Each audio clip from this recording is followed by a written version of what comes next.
Kung si Stephen Curry ang may hawak ng all-time record sa NBA na may pinakamaraming naitala na 3 sa NBA, sino naman kaya sa PBA? Alam nyo ba kung sino? Comment down below agaw kung alam nyo at sabay-sabay nating alamin kung tama ang hula mo. Narito ang top 10 sa 3-point scoring leader sa PBA. Halina nating simulan sa pang-10.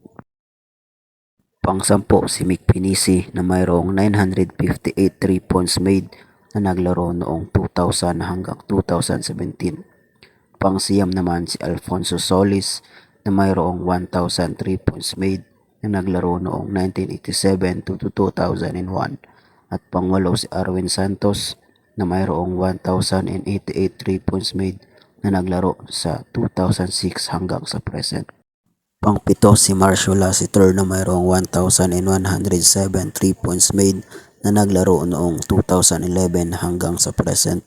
Pang-6 si Dondon Hontiveros na mayroong 1,133 3 points made na naglaro noong 2000 hanggang 2017.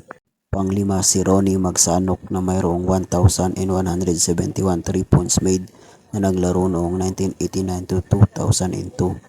Pang-4 si James Yap na mayroong 1,178 3 points made na naglaro noong 2004 hanggang sa present. Pang-6 si L.A. Tenorio na mayroong 1,203 points made na naglaro noong 2006 hanggang sa present.